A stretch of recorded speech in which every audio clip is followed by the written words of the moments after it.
छोटे से गांव सीतापुर में एक किसान रहता था। नाम था धनीराम। उम्र करीब 55 साल, सफेद दाढ़ी और चेहरे पर सच्चाई की चमक। उसका परिवार छोटा था, पत्नी गंगा देवी और एक बेटा राजू।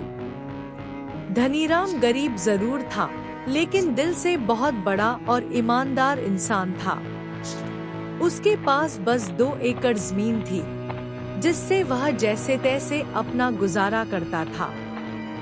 बारिश ठीक हो जाती तो फसल अच्छी होती, नहीं तो कर्ज का बोझ और बढ़ जाता।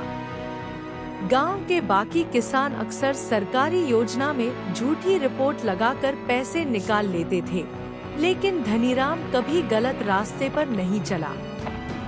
एक दिन गांव में खबर आई कि जिले के कलेक्टर गांव का दौरा करने आ रहे हैं। सभी लोग साफ सफाई में लग गए और कुछ तो अपनी जमीन पर दिखावटी फसल भी लगाने लगे, ताकि अधिकारी प्रभावित हों। गांव का सरपंच भी लोगों से कहने लगा कि सब लोग कलेक्टर के सामने अपने खेतों को बेहतर दिखाएं। धनीराम को भी सरपंच ने कहा, अरे धनीराम, तू भी अपने खेत के पास थोड़ा रंग रोगन करवा ले, कुछ नकली फसल खड़ी कर दे।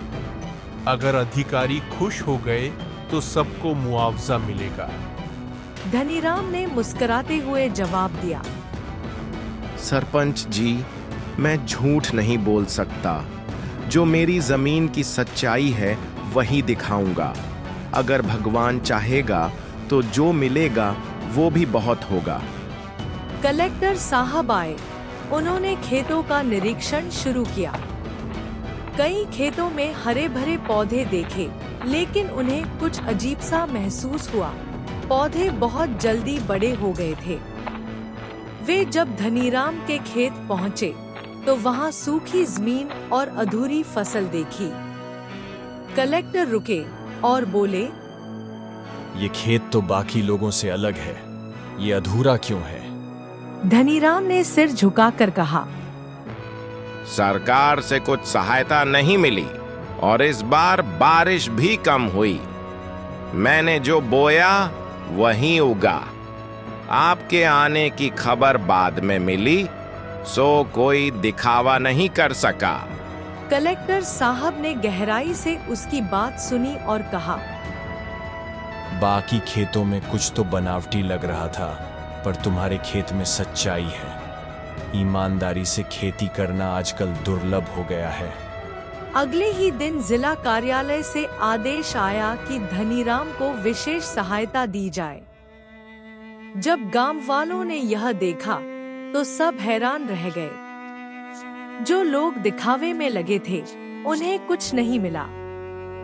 धनीराम ने सबके सामने कहा, झूठ से कुछ वक्त का फायदा हो सकता है, लेकिन सच्चाई से स्थायी सम्मान मिलता है।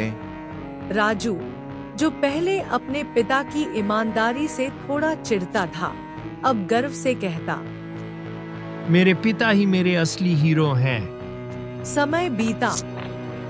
धनीराम की हालत सुधरने लगी। खेतों में हरियाली लौट आई। उसने गांव के गरीब किसानों की मदद भी शुरू कर दी। कोई बीज मांगता तो देता, कोई सलाह चाहता तो भी देता।